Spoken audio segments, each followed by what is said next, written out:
Hello everyone, welcome back. और इस video में हम पढ़ने वाले हैं स्पीसीज ऑफ हैंड। तो चलो शुरू करते हैं। तो स्पीसीज ऑफ हैंड क्या होते हैं?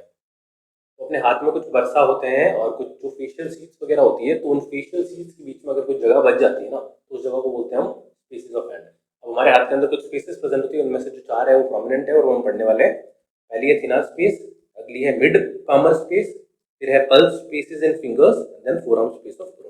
इनमें से जो थिनर स्पेस है और ये मिड पामर और ये पल्स स्पेस ऑफ फिंगर्स है, ये तो तीनों की तीनों पामर स्पेस है, ये पाम में प्रेजेंट है, ठीक है। और जो फोरआर्म स्पेस ऑफ कोरोना है फोरआर्म के अंदर है, इसलिए अलग से फोरआर्म स्पेस ऑफ कोरोना। तो स्पेसिस इन हैंड क्या है? The spaces left in between fascia and fascial septa in hand. और ये स्पेसिस क्यों हम पढ़ते हैं, क्यों ये क्लिनिकली इंपॉर्टेंट है? देखो, सर्जिकली ये बहुत ज़्यादा इंपॉर्टेंट है, क्योंकि इन स्पीसीज के अंदर कभी कभी इन्फेक्शन स्प्रेड हो जाता है और वहाँ पे पस फॉर्म हो जाता है, और उस पस को निकालना बहुत ज़्यादा इंपॉर्टेंट है, इसलिए हम स्पीसीज पढ़ना जरूरी है, ठीक है।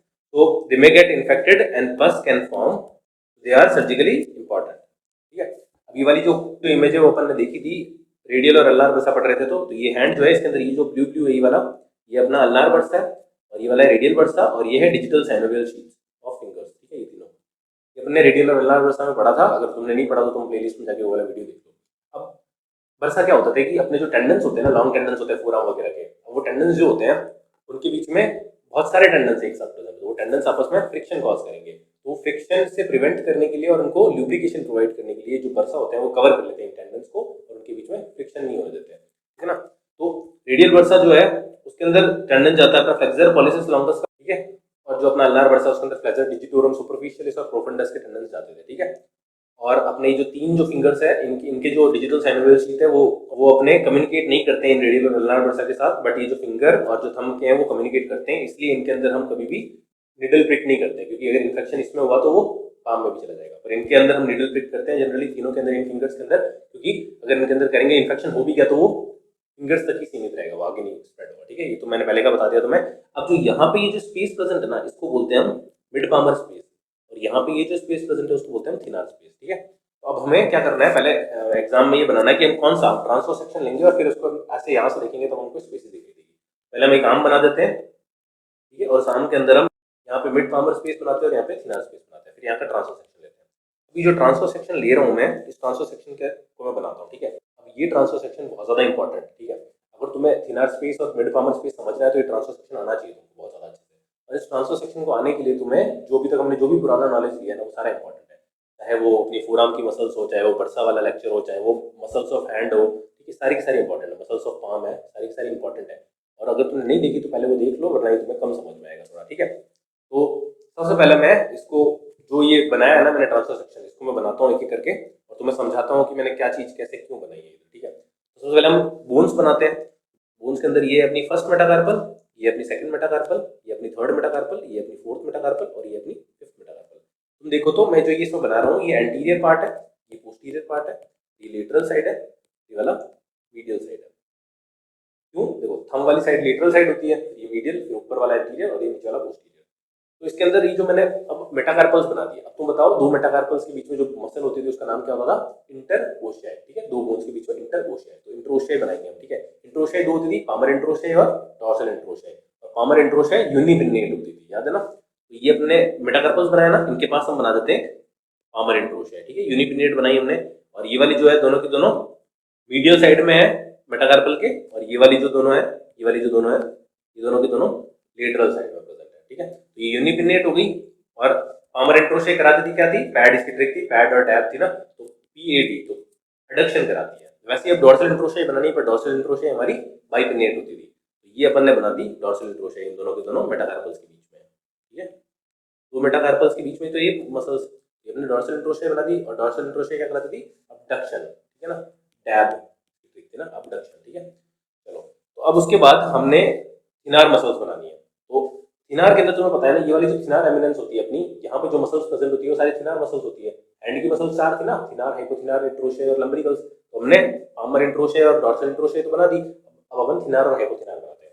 तो मैं फर्स्ट मेटाकार्पल के ऊपर यहाँ पे एक ये थिनार एमिनेंस बना देता हूँ, ठीक है। उसके अंदर तीन मसल्स होती है अपनी थिनार की, यहीं पे प्रेजेंट होगी। और जो अपनी लिटिल फिंगर है उसके मेटाकार्पल के ऊपर यहाँ पे बना देता हूँ मैं हाइपोथिनार एमिनेंस, ठीक है। हाइपोथिनार मसल्स इसके अंदर होती है, ठीक है। ये हो गया। अब उसके बाद एक थिनार मसल्स थी जो थिनार एमिनेंस का पार्ट नहीं थी, वो हम बना देते हैं। उसका हमें ट्रांसवर्स हेड ही दिखाई देगा इधर, जो कि थर्ड मेटाकार्पल से जुड़ के अपना फैलेंज पे जुड़ता था। तो ये अपना हो गया एडक्टर पॉलिसिस, ठीक है ना। This is the transverse head of adductor pollicis. अगर तुमने मसल्स पढ़ रखी है ना हैंड की, तो तुम्हें ये बहुत इजी लगेगा, तुमने वो सब एक तरह से कंपाइल हो रहा है इधर। तो अपन ने थिनार, हाइपोथिनार और इंटरोशिया तो बना दी। अब हमारे पास बची लंब्रिकल्स। तो तुम्हें पता होगा कि लंब्रिकल्स मैंने बोला था कि वॉर्म लाइक होती है और वो टेंडन से ओरिजिनेट होती है और टेंडन पे जाके इंसर्ट होती है, ठीक है। तो और कौन से टेंडन से ओरिजिनेट होती थी? Flexor digitorum profundis. और फ्लेक्सर डिजिटोरम प्रोफंडस के ऊपर जो टेंडन होता था कौन सा होता? Flexor digitorum superficial. तो क्या होता है कि अपन यहाँ से ले रहे हैं ट्रांसवर्स सेक्शन, तो वही टेंडन्स दिखेंगे ना जो कि अपने डिजिट्स पे जा रहे हैं, ठीक है। तो डिजिट्स पे कौन कौन से जाते हैं? Flexor digitorum profundis, flexor digitorum superficialis और एक थंब वाला है थोड़ा बहुत, वो ट्रांसवर्स सेक्शन में आएगा, वो है अपना फ्लेक्सर पॉलिसिस लॉन्गस। तो इसके अंदर देखो तो हम यहाँ पे बना देते हैं, देखो ऊपर की तरफ जो टेंडन होंगे कौन से होंगे? फ्लेक्सर डिजिटोरम सुपरफिशियलिस 4, ये वाले नीचे वाले फ्लेक्सर डिजिटोरम प्रोफंडस 4, ठीक है। फ्लेक्सर डिजिटोरम प्रोफंडस के ऊपर अपनी लंब्रिकल्स लगी हुई होती थी। लंब्रिकल्स के अंदर फर्स्ट 2 लंब्रिकल्स अपनी यूनिपिन्नेट होती थी और बाकी की 2 बाइपिन्नेट होती थी। वही बना देते अपन। तो ये बना दी थी अपने फर्स्ट लंब्रिकल, ये सेकंड, ये दोनों यूनिपिन्नेट है, और थर्ड और फोर्थ हमने बाइपिन्नेट बना दी। और मैंने बोला था कि जो फ्लेक्सर डिजिटोरम प्रोफंडस और फ्लेक्सर डिजिटोरम सुपरफिशियलिस को कवर करने के लिए एक बर्सा होता है, दैट इज अल्नार बर्सा। और जो अपना फ्लेक्सर, और फिर यहाँ पे एक टेंडन होता है अपना जो कि है flexor pollicis longus. Flexor pollicis longus जो है वो थंब पे जाता है, फ्लेक्शन कराता है, एंटीरियर कंपार्टमेंट ऑफ फोरआर्म की मसल है। तो फ्लेक्सर पॉलिसिस लॉन्गस जो है उसको कवर करता है कौन सा बर्सा? Radial bursa. वही मैंने बताया था तुमको। अब ये तो अपन ने लंब्रिकल्स भी देख ली, हैंड की सारी मसल्स देख ली और फोरआर्म वाली भी देख ली। अब हम जो हैंड की मसल्स है उनको हम कवर कर देते हैं डीप फेशिया से। तो हम यहाँ से शुरू करते हैं और ये डीप फेशिया बनाते हैं, ठीक है। ये पूरा का पूरा डीप फेशिया है जो इन सारी की सारी इंटरओशियाई मसल्स को, थिनार और हाइपोथिनार को कवर करता है, ठीक है ना। ये डीप फेशिया पूरा का पूरा ये कवर करता है, राइट। अब ये तो ऑब्वियस सी बात है कि एंटीरियर साइड में पहले स्किन होगी, फिर अपनी सुपरफिशियल फेशिया होगा, फिर डीप फेशिया होगा, ठीक है। और डीप फेशिया जो होता है वो क्या होता है? अपना पामर एपोनेरोसिस। अब तुम्हें पता है ना कि अपनी जो पाल्मरिस लॉन्गस का टेंडन आता था वही यहाँ पे आके फ्लेक्सर रेटिनाकुलम के साथ मिलके यहाँ पे एक एपोनेरोसिस बनाता था, पामर एपोनेरोसिस। मैंने बता रखा है पामर एपोनेरोसिस वाले लेक्चर के अंदर। तो यही पामर एपोनेरोसिस जो है वो यहाँ पे एक्सटेंड होता है, ठीक है ना। इसके ऊपर क्या होता है? सुपरफिशियल, एक तरह का डीप फेशिया है ना। तो डीप फेशिया के ऊपर होता है superficial fascia, skin, superficial fascia, फिर डीप फेशिया। डीप फेशिया का ये पामर एपोनेरोसिस है। और यहाँ से एक एक्सटेंड होता है सेप्टा, ठीक है, उसको बोलते हैं हम इंटरमीडिएट सेप्टा। ये सारा तुम्हें पता होगा तो मोर देन सफिशिएंट है। अब देखो ये जो डीप फेशिया है ना, ये वाला, इसको हम बोल देते हैं मीडियल सेप्टम। ये मीडियल साइड में, लेटरल साइड में जो सेप्टम है ये वाला, उसको हम बोल देते हैं लेटरल सेप्टम। और बीच में जो सेप्टम है उसको बोल देते हैं इंटरमीडिएट सेप्टम, ठीक है। अब देखो जो ये मीडियल सेप्टम और ये इंटरमीडिएट सेप्टम और ये नीचे की तरफ ये है ना, इसके बीच में जो स्पेस प्रेजेंट है ना, इसी को हम बोलते हैं मिड पामर स्पेस। और जो ये इंटरमीडिएट सेप्टम और ये लेटरल सेप्टम के बीच में जो स्पेस प्रेजेंट है ये वाली पूरी की पूरी, इसी को हम बोल देते हैं थिनार स्पेस, क्योंकि थिनार के पास में है तो थिनार स्पेस, ठीक है। अब हमें क्या करना है? इन स्पेसिस की सबसे पहले तो बाउंड्रीज लिखनी है, ठीक है। तो मिड पामर स्पेस की बाउंड्रीज बताओ तुम्हें। मिड पामर स्पेस के एंटीरियर बॉर्डर या फिर एंटीरियर बाउंड्री कौन बना रहा है? देखो पहले स्किन, फिर सुपरफिशियल फेशिया, फिर पामर एपोनेरोसिस, फिर अल्नार बर्सा, ठीक है, फिर फ्लेक्सर डिजिटोरम सुपरफिशियल, इसके 3 टेंडन्स, ठीक है। ये अपना सेकंड, थर्ड और फोर्थ ना, मतलब कि अपना इंडेक्स फिंगर को छोड़ के जो बाकी के 3 है वो, ठीक है। फिर फ्लेक्सर डिजिटोरम प्रोफंडिस के भी 3 टेंडन, फिर सेकंड लंब्रिकल, थर्ड लंब्रिकल एंड फोर्थ लंब्रिकल, ठीक है। ये हो गया इसका एंटीरियर पार्ट, पूरा का पूरा एंटीरियर बाउंड्री। फिर पोस्टीरियर बाउंड्री कौन बनाएगा? ये तो पोस्टीरियर बाउंड्री है इसकी। ये पोस्टीरियर बाउंड्री कौन बना रहा है? पहले तो डीप फेशिया, फिर deep fascia covering the hand muscles, फिर उसके बाद पामर इंट्रोशिया, फिर डॉर्सल इंट्रोशिया। ये हो गई इसकी पोस्टीरियर बाउंड्री। फिर लेटरल साइड की बाउंड्री, ये लेटरल बाउंड्री है इसकी, क्या है ये? Intermediate septum. इंटरमीडिएट सेप्टम क्या होता है? Lateral boundary. और फिर मीडियल बाउंड्री कौन बनाएगा? मीडियल बाउंड्री बनाएगा मीडियल सेप्टम, सिंपल। तो एंटीरियर, पोस्टीरियर, लेटरल और मीडियल बाउंड्रीज, वही सारी सारी। अब उसके बाद हम थिनर स्पेस की बाउंड्रीज बनाते हैं। थिनर स्पेस की बाउंड्रीज के अंदर एंटीरियर बाउंड्रीज कौन कौन सी होगी? पहले तो वही स्किन, सुपरफिशियल फेशिया, फिर उसके बाद ये पामर एपोनेरोसिस, फिर फ्लेक्सर डिजिटोरम सुपरफिशियल, इसका फर्स्ट वाला जो टेंडन है इंडेक्स फिंगर का टेंडन, ठीक है। ये इंडेक्स फिंगर है ना, ये देखो थंब है तो इंडेक्स फिंगर है तो। और उसके बाद फ्लेक्सर डिजिटोरम प्रोफंडस का टेंडन जो कि इंडेक्स फिंगर पे जा रहा है, और फिर फर्स्ट लंब्रिकल। ये हो गया अपने सारे के सारे एंटीरियर बाउंड्रीज। फिर उसके बाद देखो तो पोस्टीरियर बाउंड्री के अंदर ये जो डीप फेशिया है, deep fascia covering transverse head of adductor pollicis, ये क्या है? इसका पोस्टीरियर बाउंड्री बना रहा है, ठीक है। और फिर इसकी जो मीडियल बाउंड्री कौन बना रहा है? Intermediate septum. और लेटरल बाउंड्री कौन बना रहा है? Lateral septum. ये होगी सारी सारी बाउंड्री।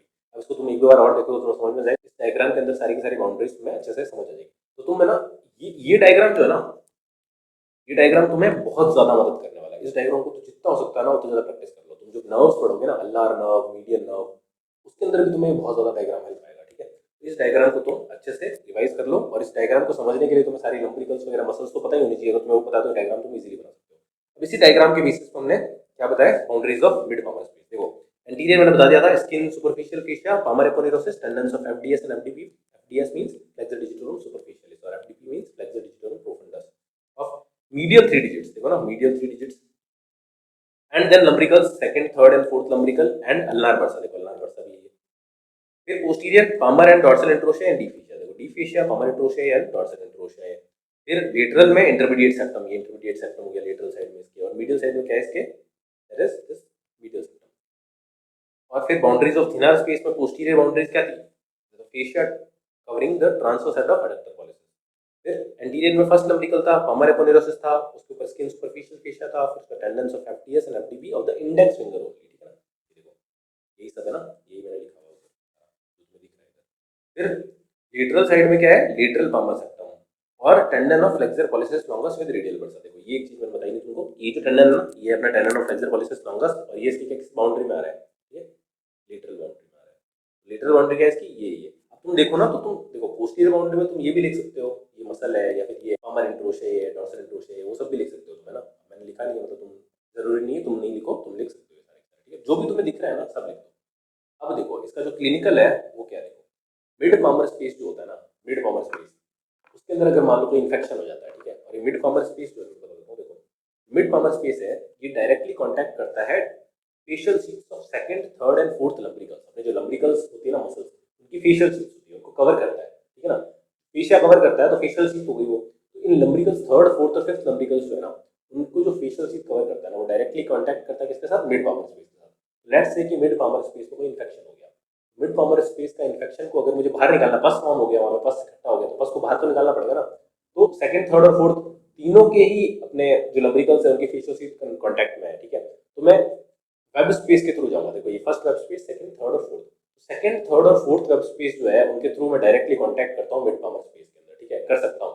बट मैं सेकंड को नहीं यूज करता हूँ, मैं थर्ड और फोर्थ को ही यूज करता हूँ। क्यों थर्ड और फोर्थ को यूज करता हूँ, फर्स्ट को नहीं करता हूँ, क्योंकि फर्स्ट को अगर मैं यूज करूंगा तो मैं कहीं गलती से, देखो जो सेकंड लंब्रिकल है ना, अब इसके थ्रू, इसकी फेशियल सीट के थ्रू आऊंगा ना मैं अगर, तो ये ज्यादा प्रोन है कि मैं मीडियल सेप्टम को रैप्चर कर दूं, ठीक है। तो इसलिए मैं ये नहीं करूंगा। और यही मीडियल सेप्टम ही तो है जो मिड पामर स्पेस और थिनर स्पेस को अलग अलग कर रहा है, ठीक है। तो ये तो अगर मान लो ये रैप्चर हो गया तो फिर इसके बाद मिड पामर और थिनर के अंदर भी बस एक दूसरे का फैल जाएगा। तो इसको प्रोटेक्ट करने के लिए कि भाई हम गलती से भी इंटरमीडिएट सेप्टम को पियर्स ना करें, इसलिए मैं थर्ड और फोर्थ लंब्रिकल की जो फेशियल सीट होती है उसके थ्रू मैं थर्ड और फोर्थ वेब स्पेस के थ्रू मैं एंटर करूंगा, ठीक है।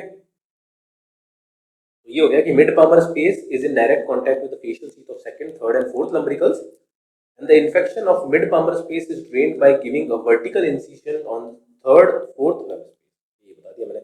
Incision is not given in the second web space due to the presence of intermediate septum, ठीक है। और जो ये मिड पामर स्पेस है ना, वो अपने जो नीचे जो स्पेस होता है, that is forearm space of corona, उसके साथ ये प्रॉक्सिमली कांटेक्ट में होता है। तो देखो डिस्टली होता है, प्रॉक्सिमली होता है, तो ये जो मिड पामर स्पेस है ये नीचे की तरफ कांटेक्ट करता है इस वाले स्पेस के साथ, that is forearm space of Parona के साथ। तो ये लिखा है mid palmar space communicates proximally to the forearm space of Parona, ठीक है। प्रॉक्सिमली मींस नीचे की तरफ। ये बाउंड्रीज ऑफ थिनर स्पेस मैंने बताई थी तुमको। थिनर स्पेस का भी सेम है, अगर मान लो थिनर स्पेस के अंदर इन्फेक्शन हो गया तो उसके अंदर का जो पस निकालना है मुझे, तो मैं फर्स्ट लंब्रिकल की फेशियल सीट के थ्रू जाऊंगा, ठीक है ना। Thinner space is in continuation with the facial sheath of first lumbrical, and the infection of thinner space is drained by putting a vertical incision on first web space, ठीक है। That is the incision on the facial sheath of first lumbrical। first lumbrical के अंदर हम needle डाल के thinner space के अंदर जाके हम उसका पस को निकाल सकते हैं। तो ये हो गया अपने मिड पामर स्पेस और thinner space। अब हम जो अगले स्पेसेस है वो देखते हैं, that is the forearm space of corona। इतना ज्यादा ये इंपॉर्टेंट नहीं है, बट देखो फोरम स्पेस ऑफ कोरोना जो है अपनी रेक्टेंगुलर स्पेस होती है, ठीक है। देखो अपना ये पूरा फोरम है, फोरम का ये पार्ट जो है डिस्टल पार्ट है, और ये वाला पार्ट जो है प्रॉक्सिमल पार्ट, ठीक है ना। जो प्रॉक्सिमल होता है जो मोर टुवर्ड्स द ट्रंक होता है। तो जो forum space of corona it is present on the distal part of the anterior compartment of forum, ठीक है। ये डिस्टल में है और एंटीरियर कंपार्टमेंट के अंदर है, ठीक है। तो और ये रेक्टेंगुलर शेप का होता है स्पेस, है ना। Forum space of corona is a rectangular space present in the distal part of the anterior compartment of forum, ठीक है। डिस्टल के अंदर है और एंटीरियर कंपार्टमेंट के अंदर है, ठीक है। अब इसके अंदर क्या होता है ना कि एक मसल होती है प्रोनेटर क्वाड्रेटस, अगर तुमने मसल्स पढ़ रखी हो तो ये रेडियस और अल्ना को कनेक्ट करती है अपनी प्रोनेटर क्वाड्रेटस, एक रेक्टेंगुलर सी मसल्स होती है, ठीक है। तो इस रेक्टेंगुलर सी मसल के जस्ट फ्रंट में प्रेजेंट होता है ये स्पेस, और अब वो स्पेस हो गई, देखो सबसे जो डीप मसल है ना वो यही है एंटीरियर कंपार्टमेंट की, प्रोनेटर क्वाड्रेटस। तो प्रोनेटर क्वाड्रेटस के ऊपर है, मतलब उसके फ्रंट में है, ठीक है। और उसके किसके नीचे, देखो स्पेस है तो उसकी बाउंड्रीज होगी ना, तो जो नीचे वाली बाउंड्री है वो क्या है, प्रोनेटर क्वाड्रेटस। अब ऊपर ऊपर क्या है इसके, स्पेस के ऊपर है इसकी जो दो अपने मसल्स आते हैं, that is flexor digitorum profundis, देखो सुपरफिशियली तो और ऊपर रहेगी ना, प्रोफंडस जो है वो थोड़ी नीचे है, तो प्रोफंडस और फ्लेक्सर पॉलिसिस लॉन्गस। और फिर देखा जाए तो आगे की तरफ वो कहां तक एक्सटेंड करता है, फ्लेक्सर रेटिनाकुलम तक, ठीक है। फ्लेक्सर रेटिनाकुलम के ही देखा जाए तो उसी के जिस आगे वो है ना मिड पावर स्पेस के साथ वो कांटेक्ट में रहता है, ठीक है ना। देखो forearm space of corona is a rectangular space present in the distal part of the anterior compartment of forearm, ठीक है।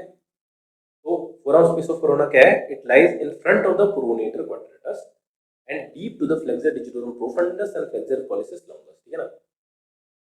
प्रोनेटर क्वाड्रेटस के तो ऊपर है और फ्लेक्सर डिजिटोरम प्रोफंडस और फ्लेक्सर पॉलिसिस लॉन्गस के नीचे है, मतलब ये प्रोनेटर क्वाड्रेटस है, लेट्स से ये प्रोनेटर क्वाड्रेटस है, ठीक है। और ये है अपना flexor digitorum profundis and side में उसके फ्लेक्सर पॉलिसिस लॉन्गस है। इन दोनों के बीच में जो स्पेस है ना यही है अपना फोराम स्पेस ऑफ कोरोना, और आगे की तरफ वो कहां तक एक्सटेंड हो रहा है, यहां तक फ्लेक्सर रेटिनाकुलम तक। Inferiorly, it extends to the flexor retinaculum and communicate with the mid palmar space। तो इतना काफी है फोराम स्पेस ऑफ कोरोना के लिए, आता नहीं है जनरली ये। मिड पामर स्पेस और थिनर स्पेस आता है, और ये जो नोट्स मैं दिखा रहा हूँ ना इधर, ये सारे के सारे नोट्स तुमको टेलीग्राम चैनल में मिल जाएंगे, तो उसका लिंक मैंने पिन कर रखा होगा, नहीं तो मैंने डिस्क्रिप्शन में दे रखा है, वहां से जाके तुम डाउनलोड कर सकते हो। अब है पल्प स्पेसेस। अब पल्प स्पेसेस जो होते हैं ना वो अपनी फिंगर्स के अंदर होते हैं, ठीक है। तो मैं बना के दिखाता हूँ आपको, ये अपनी मैंने फिंगर बना दी, ठीक है। इसके अंदर मैंने ये मिडिल फैलेंज बना दिया और ये वाला मैंने डिस्टल फैलेंज बना दिया, ठीक है। फिर कुछ कनेक्टिव टिश्यू सेप्टम होते हैं अपने, जो कि इनको periosteum of the distal phalange के साथ कनेक्ट करते हैं, ठीक है ना। ये जो सेप्टम्स है ये अपनी स्किन को कनेक्ट करेगा पेरियोस्टियम के साथ, ये सेप्टम्स हो गए। तो ये कनेक्टिव टिश्यू सेप्टम है जो कि एक्सटेंड करते हैं from skin to the periosteum of the distal phalanx, ठीक है, एक्सेप्ट एट द बेस। देखो यहां तक कर रहा है, ये पूरा का पूरा डिस्टल फैलेंज को कवर करते हैं, बट ये वाला पार्ट जो है मतलब जो एपिफाइसिस है उसको छोड़ देते हैं, ठीक है। और इसका एक क्लिनिकल है, ठीक है ना। ये हो गया। अब इस दो कनेक्टिव टिश्यू सेप्टम के बीच में जो स्पेस है ना इसी को बोलते हैं पल्प स्पेस, ठीक है, या पल्प स्पेसिस। और यही पल्प स्पेसिस जो होती है इनके अंदर फैट प्रेजेंट होता है काफी ज्यादा। तो पल्प स्पेसिस क्या होता है, they contain subcutaneous fat, skin के जस्ट नीचे फैट प्रेजेंट होता है। फिर ये पल्प स्पेसिस क्या है, spaces between the connective tissue septum. और इसका एक क्लिनिकल ये है कि जो डिजिटल आर्टरीज आती है ना अपने हाथ के अंदर, डिजिटल आर्टरीज आती है, डिजिटल आर्टरीज जो है मतलब जो फिंगर्स को सप्लाई करती है डिजिटल आर्टरीज, जो मैंने तुम्हें बताया था सुपरफिशियल और डीप पामर आर्च के अंदर, तो ये डिजिटल आर्टरीज जो आती है ना, ठीक है, तो ये इसकी जो डिजिटल फैलेंज की जो पहली ब्रांच होती है ना, ये डिजिटल आर्टरी जब डिजिटल फैलेंज को सप्लाई करने आती है ना, तो ये जो पहली ब्रांच देती है ना वो अपनी एपिफाइसिस के पास जाती है और एपिफाइसिस को सप्लाई करती है, ठीक है ना। और पहली ब्रांच जो है ये वाली क्रॉस नहीं करती है कनेक्टिव टिश्यू सेप्टा को, ठीक है। बाकी की सारी क्रॉस करती है, देखो बाकी की सारी कनेक्टिव टिश्यू सेप्टा के अंदर आ गई, और ये फिर यहाँ पे अपनी ब्रांचेस दे रही है छोटी छोटी सी, और ये बोन को सप्लाई कर रही है। अब इसका क्लिनिकल ये है कि अगर मान लो इसके अंदर इन्फेक्शन हो जाए, कोई पस बन जाए, ठीक है, तो उस चीज को हम बोलते हैं infection of the pulp space, इसको क्या बोलते हैं, विटलो या फिर फैलन, ठीक है, विटलो या फिर फैलन। और ये कॉज करते हैं inflammation and thus increases pressure, ये इन्फ्लेमेट हो जाते हैं, ठीक है, और ये इसके अंदर प्रेशर इनबिल्ड कर देते हैं, ठीक है, दो कनेक्टिव टिश्यू सेप्टा के बीच में प्रेशर, तो उसकी वजह से क्या होता है कि आर्टरीज जो है ना ये दब जाती है प्रेशर की वजह से, और वो अकल्ड हो जाती है, मतलब दब जाती है। तो अभी जब ये आर्टरीज दब गई है तो एक तरह से क्या होगा, ब्लड नहीं पहुंच पाएगा बोन के पास, और यहाँ पे ब्लड नहीं पहुंचेगा तो उसकी वजह से क्या होगा, ब्लड नहीं पहुंचेगा तो क्या होगा, यहाँ पे नेक्रोसिस हो जाएगी, टिश्यू डेड हो जाएगा यहाँ का, ठीक है ना। तो उसके अंदर ये क्लिनिकल है कि जो टिश्यू डेड होता है ना वो 4/5 पार्ट ऑफ डिस्टल फैलेंज के अंदर होता है, ये वाला बच जाता है, 1/5 बच जाता है। क्यों, क्योंकि इसकी जो ब्रांच है वो पहले ही दी जा चुकी है कनेक्टिव टिश्यू सेप्टम के पहले ही, ठीक है ना। तो ये जो है ये आर्टरी है that is supplying the epiphysis of the distal phalange and it is not present in the pulp spaces. Infection of the pulp space, that is Whitlow or Fallon, causes inflammation and thus increases pressure and causing occlusion of digital artery. और if prolonged, अगर ये ज़्यादा देर तक prolong रहे, मतलब मान लो ये artery अकल्डित रही बहुत देर तक, तो क्या होगा, एवेस्कुलर नेक्रोसिस हो जाएगा, नेक्रोसिस मतलब टिश्यू डेड होने लग जाएगा of the digital 4/5 of the terminal phalange, ठीक है ना। देखो ये जो पार्ट है ना ये 4/5 है, और 4/5 के अंदर एवेस्कुलर नेक्रोसिस हो जाएगा और ये 1/5 वाला बच जाएगा, ये कह रहा है, ठीक है ना। क्योंकि इसकी वाली जो ब्रांच है वो पहले ही दी जा चुकी है कनेक्टिव टिश्यू डक्टा के अंदर जाने से पहले, ठीक है। यही था बल्ब स्पीसीज, ठीक है। तो इस टॉपिक के अंदर इतना ही था। अगला टॉपिक होने वाला है फर्स्ट कार्पो मेटाकार्पल जॉइंट, उसको देखने के लिए एंड स्क्रीन पे क्लिक करो। तब तक के लिए ओके बाय।